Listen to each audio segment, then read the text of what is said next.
નમસ્કાર. શૈક્ષણિક વર્ષ 2026 અને 27ની અંદર ગુજરાતમાં તમારે લોકોને MBBS અને BDSમાં એડમિશન લેવું હોય તો એના પ્રથમ રાઉન્ડનું રિઝલ્ટ છે એ જાહેર થઈ ગયું છે. તો આજના વિડીયોમાં શેનો સમાવેશ કરવામાં આવ્યો છે કે તમારે લોકોએ તમારું રિઝલ્ટ છે એ કઈ રીતે જોવું, અગત્યની તારીખો કઈ છે અને વેબસાઇટમાં જે અપડેટ આપવામાં આવી છે એની સાવ સરળ રીતે સમજૂતી આપવામાં આવી છે. એટલે આ વિડીયોને શરૂથી લઈને અંત સુધી જોશો તો તમને લોકોને કન્ફ્યુઝન નહીં રહે. તો સૌથી પહેલાં તમે મોબાઈલ અથવા તો કોમ્પ્યુટરની અંદર કોઈ પણ બ્રાઉઝર ઓપન કરી લેવાનું. એમાં તમારે લોકોએ લખવાનું છે medadmgujarat.org એટલું તમારે લખવાનું છે. જેવું તમે લખશો એટલે તમારી સામે આ રીતનું પેજ ઓપન થશે. એની અંદર તમારે લોકોએ મેડિકલ અને ડેન્ટલમાં જવાનું છે. હવે તમે જોઈ શકો છો કે આ રીતની અપડેટ છે એ આવી ગઈ છે. એમાં તમે જોઈ શકો છો કે advertisement four first round online allotment and reporting.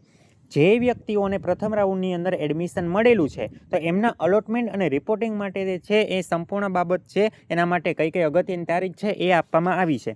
એના પછી રેન્ક વાઇઝ રિઝલ્ટ આપવામાં આવ્યું છે. તમારો ગુજરાત રેન્ક કેટલો છે, તમારો કેટેગરી રેન્ક કેટલો છે, એના આધારે છે એ તમને લોકોને રિઝલ્ટ આપવામાં આવ્યું છે. એના પછી ઇન્સ્ટિટ્યૂટ વાઇઝ રિઝલ્ટ, કઈ સંસ્થામાં છેલ્લે કેટલા વિદ્યાર્થીઓ છે એનું એડમિશન થયું છે એની સંપૂર્ણ વિગત છે એ આની અંદર આપવામાં આવી છે. એના પછી લાસ્ટ રેન્ક, કઈ કોલેજમાં છેલ્લે કેટલા રેન્ક્સે અટકેલું છે એની સંપૂર્ણ માહિતી છે એ આપવામાં આવી છે. એના પછી procedure for admission confirmation round 1. Round 1ની અંદર તમને લોકોને એડમિશન મળ્યું છે તો તમારે લોકોએ કઈ રીતે કન્ફર્મ કરવું એની સંપૂર્ણ માહિતી આપવામાં આવી છે. આનો હું ડિટેલમાં અને સેપરેટ વિડીયો બનાવીશ. એના પછી લિસ્ટ ઓફ હેલ્પ સેન્ટર, તમારે લોકોએ ડોક્યુમેન્ટ વેરિફિકેશન કરાવવા માટે, ડોક્યુમેન્ટ જમા કરાવવા માટે તમારે ક્યાં જવાનું છે એની સંપૂર્ણ માહિતી આપવામાં આવી છે.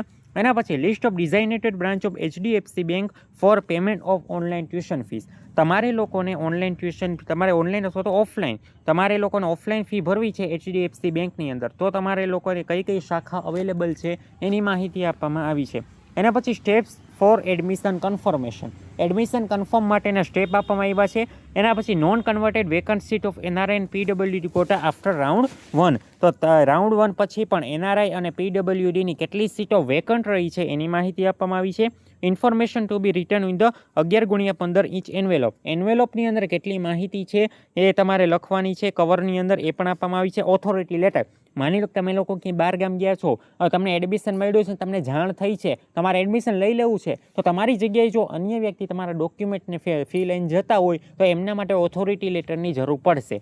ક્લિયર થઈ ગયો? એટલે આ વસ્તુ તમને સમજી ગયા ને. Instruction for state counselling round, 4 રાઉન્ડની જે સ્ટેટ ઇન્સ્ટ્રક્શન છે એની પણ સંપૂર્ણ વિગત છે એ આપવામાં આવી છે.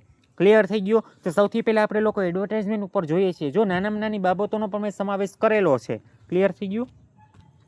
હવે તમારે અલોટમેન્ટ અને રિપોર્ટિંગ માટેની જાહેરાત છે એ આપવામાં આવી છે. તો સૌથી પહેલી વસ્તુ તમે જુઓ, ઓનલાઈન ટ્યુશનની ફી. તો જો તમે લોકો ઓનલાઈન ટ્યુશનની ફી ભરવાના હોય તો તમારે 27/8/2026 થી 3/9/2026 સાંજે 3 કલાક સુધી છે, 3:30 કલાક સુધી તમે લોકો એ પ્રોસિજર આખી કરી શકો છો. ક્લિયર થઈ ગયા આ વસ્તુ? એના પછી નિયત કરેલ HDFC બેંકની શાખા ખાતે ટ્યુશન ફીની ચૂકવણી. એટલે એનો મિનિંગ શું થાય કે તમે લોકો ઓનલાઈન ફી નથી ભરતા, તમારે લોકોને પર્ટિક્યુલર રોકડા અથવા તો ડિમાન્ડ ડ્રાફ્ટ દ્વારા ફી ભરવી છે તો તમારે લોકોએ HDFCની અંદર છે એ જવું પડશે. એમાં 29/8/2026 છે, સવારે 10:30 થી 3/9/2026 3:30 કલાક સુધી તમે લોકોએ પ્રોસિજર કરી શકો છો. અને હેલ્પ સેન્ટર ખાતે રિપોર્ટિંગ તમે જોઈ શકો છો 29/8/2026 થી 5/9/2026 બપોરે 12 કલાક સુધી તમે લોકો કરી શકો. પછી આ અગત્યની નોંધ આપવામાં આવી છે કે હેલ્પ સેન્ટર છે એ સોમવારથી શુક્રવાર સવારે 10 કલાકથી સાંજે 4 કલાક સુધી અને શનિવારે સવારે 10 કલાકથી બપોરે 12 કલાક સુધી છે એ ચાલુ રહેશે. ક્લિયર થઈ ગયું? રવિવાર અને જાહેર રજા છે એના દિવસે હેલ્પ સેન્ટર છે એ બંધ રહેશે. તો આપણે જાહેરાત જોઈ. હવે જુઓ, તમને લોકોને બધાને એક વાતની જાણકારી આપી દઉં. તમારે તમારું પર્ટિક્યુલર અને ચોક્કસ રિઝલ્ટ જોવું હોય તો તમારે લોકોએ ઇન્સ્ટિટ્યૂટ વાઇઝ રિઝલ્ટ આપ્યું છે એની PDF ઓપન કરવાની. ક્લિયર થઈ ગયો? હવે ઘણા લોકો છે ને રેન્ક વાઇઝ રિઝલ્ટ જોવે છે ને એમાં ખાલી કોલેજનો કોડ લખેલો છે. કોલેજનો કોડ લખેલો એટલે તમને લોકોને ઘણાને ખ્યાલ નથી પડતો ભાઈ કઈ કોલેજ છે, શું છે એ ખ્યાલ નહીં પડતો. તો પછી તમારે લોકોએ છે ને ઇન્સ્ટિટ્યૂટ વાઇઝ રિઝલ્ટ છે એ બધા માટે પર્ટિક્યુલર ઓપ્શન છે. તમારે લોકો ઇન્સ્ટિટ્યૂટ વાઇઝ રિઝલ્ટ ઉપર ક્લિક કરવાનું. જેવું તમે ક્લિક કરશો એટલે તમારી સામે આ રીતનું પેજ છે ઓપન થાય છે. હવે એની અંદર જો કોલેજ પણ લખેલી છે, સ્ટુડન્ટનું નામ છે, મેરિટ નંબર છે, કેટેગરી મેરિટ નંબર, નીટનો સ્કોર કેટલો છે, એડમિશન કેટેગરી છે, સીટ ટાઈપ કયો છે, એડમિશન રાઉન્ડ કયો છે, ઓલ ઇન્ડિયા રેન્ક કેટલામો છે અને નીટના પર્સન્ટાઇલ. તો આ સંપૂર્ણ વસ્તુ આપેલી છે. તમારે લોકોએ છે ને સૌથી પહેલાં 3 ડોટ આપ્યા છે, ત્યાં જઈને તમારે ઓપન વિથમાં જવાનું છે. ત્યાં તમારે જસ્ટ વન ઉપર ક્લિક કરવાનું છે અને સંપૂર્ણપણે તમારે જે નામ હોય તમારું એ તમારે સર્ચ કરવાનું છે. જો સર્ચ કરશો એટલે તમારી સામે હશે તો આમાં આવી જશે, નહીં હોય તો તમારું નામ નહીં આવે. ક્લિયર થઈ ગઈ આ વસ્તુ તમારે ખાસ ધ્યાનમાં રાખવાનું છે. પછી તમે લોકો તમારું રિઝલ્ટ છે એ તમે લોકો રેન્ક વાઇઝ પણ તમે લોકો જોઈ શકો છો. તો રેન્ક વાઇઝમાં મેં તમને કીધું આ રીતે તમારે ઓપન થશે.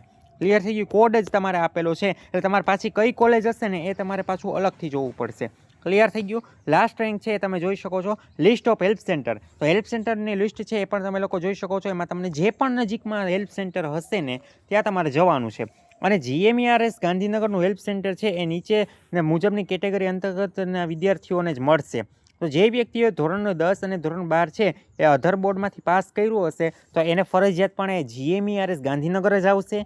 જે વ્યક્તિઓ OCIની અંદર આવતા હોય અથવા NRIની અંદર આવતા હોય તો એને ફરજિયાતપણે આ આવશે. પછી son and daughter of the defence, આપણે જે સંરક્ષણ કર્મચારીની પુત્ર અને પુત્રી હશો તો પણ તમારું હેલ્પ સેન્ટર ક્યાં આવશે? GMERS ગાંધીનગરની અંદર આવશે. IAS IPS IRSના અધિકારીના પુત્ર તથા પુત્રી હશો તો પણ તમારું હેલ્પ સેન્ટર ગાંધીનગર આવશે. અને ગુજરાત રાજ્યની બહાર આવેલી જવાહર નવોદય વિદ્યાલયમાંથી ધોરણ 12 પાસ થયેલા હશો તો પણ આ રીતે આવશે. ક્લિયર થઈ ગયું. પછી લિસ્ટ ઓફ ધ ડિઝાઇનેટેડ બ્રાન્ચ આપ્યું છે તો એમાં પણ તમે જોઈ શકો છો. આમાં તમને જે પણ નજીકની બ્રાન્ચ પડે, અમદાવાદ રહેતા હો તો અમદાવાદની બ્રાન્ચ તમારે જોઈ લેવાની કઈ તમને નજીક પડે છે તો એ પ્રમાણે તમારે ફી છે એની અંદર ભરવાની થશે. ક્લિયર થઈ ગયું. પછી steps for the admission confirmation, પછી નોન કન્વર્ટેડ વેકન્ટ સીટ, આમાં તમે જોઈ શકો છો કેટલી વેકન્ટ સીટ છે એ પણ તમે લોકો જોઈ શકો છો. ક્લિયર થઈ ગયું. તમારે જે કન્વર્ટ આ છે ને બીજા રાઉન્ડની અંદર છે એ કન્વર્ટ થશે. ક્લિયર થઈ ગઈ આ વસ્તુ. પછી તમે જોઈ શકો છો information to be return 11x15 envelope. તો એન્વેલોપની અંદર તમારે આ માહિતી છે એ તમારે ચોંટાડવાની રહેશે. ક્લિયર થઈ ગયું. એ તમારે કઈ રીતે આખી પ્રોસિજર કરવાની ને એનો હું તમને ડિટેલમાં એક સેપરેટ વિડીયો બનાવીશ. ક્લિયર થઈ ગયું. એમાં હું તમને વ્યવસ્થિત રીતે સમજાવીશ કે તમારે એડમિશન કઈ રીતે કન્ફર્મ કરવું.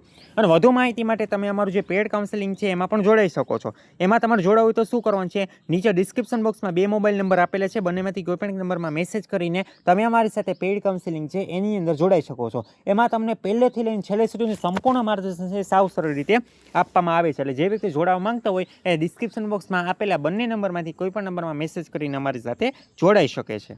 હવે આમાં તમે જોઈ શકો છો instruction for state counselling round, એ પણ તમે લોકો જોઈ શકો છો. હજુ એટલી લાંબી અપડેટ આવી છે એ શું કહેવા માંગે છે એ તમે લોકો જુઓ.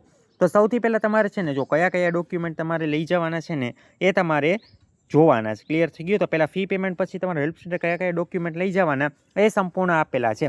જો તમારે લોકોને GMERS ગાંધીનગર સિવાયનું હેલ્પ સેન્ટર હશે તો તમારે લોકોને એટલા ડોક્યુમેન્ટ છે તમારે લઈ જવાના છે. ક્લિયર થઈ ગયું. આની ઉપર પણ આપણે જે એડમિશન કન્ફર્મવાળો વિડીયો આવશે ને એમાં હું તમને સેપરેટલી મેન્શન કરી દઈશ. ક્લિયર થઈ ગયું. પછી જે વ્યક્તિઓને GMERS ગાંધીનગર જ હેલ્પ સેન્ટર આવ્યું છે તો એ વ્યક્તિઓને કયા ડોક્યુમેન્ટ જોશે એનું સંપૂર્ણ લિસ્ટ છે એ આપવામાં આવ્યું છે. ક્લિયર થઈ ગયું. અને અધર ધેન અબોવ કે certificate following document required for the special category only. તો ક્લિયર થઈ ગયું. પોસ્ટિંગ ઓર્ડર ને એ તમારે બધું જોશે. જવાહર નવોદયના સ્ટુડન્ટ માટે કયા ડોક્યુમેન્ટ જોશે, NIOS સ્ટુડન્ટ માટે કયા ડોક્યુમેન્ટ જોશે, children of the defence personal જે પેરા મિલિટરી ફોર્સ હોય તો એની અંદર તમે સંરક્ષણ કર્મચારીની પુત્ર અને પુત્રી હોય તો એના માટે કયા ડોક્યુમેન્ટ જોશે એ પણ આપવામાં આવ્યું છે. NRI સ્ટુડન્ટ માટે કયા જોશે એ. હવે એના પછી સૂચના આપવામાં આવી છે કે અનામત કેટેગરીના ઉમેદવારને તમામ બેઠકો ઉપર પ્રવેશ આપ્યા પછી જે અનામત કેટેગરીની ખાલી રહેતી બેઠકો છે એ બિન અનામત શ્રેણીની બેઠકમાં ટ્રાન્સફર કરવા પાત્ર હોય છે. એટલે આ સંપૂર્ણ પ્રક્રિયા બીજા રાઉન્ડ દરમિયાન થશે. ક્લિયર થઈ ગયું. આ તમે ખાસ જોઈ લેજો. તમારે તમારું બીજું રિઝલ્ટ પર્સનલ જોવું હોય તો તમારે લોગિન કરવાનું છે. લોગિન કરીને તમારે શેની ઉપર જવાનું રહેશે, તમારે કેન્ડિડેટ લોગિન ઉપર જવાનું રહેશે. એની અંદર તમારું યુઝર ID પાસવર્ડ 14 ડિજિટનો પિન નાખીને OTP આવશે. OTP નાખીને તમારા રિઝલ્ટના ઓપ્શનમાં તમે તમારું રિઝલ્ટ જોઈ શકો છો. ક્લિયર થઈ ગયું. નો દેખાતું હોય તમે અત્યારે છે ને રાહ જોજો, સાંજે પ્રયત્ન કરજો. ક્લિયર થઈ ગયું. એટલે આ વસ્તુ તમે ખાસ ધ્યાનમાં રાખજો. હવે તમને કોઈ ક્વેરી હોય તો નીચે કોમેન્ટ બોક્સમાં લખો અને આવી જ માહિતી માટે ચેનલમાં નવા હોય તો ચેનલ લાઈક શેર અને સબસ્ક્રાઈબ કરવાનું ના ભૂલો.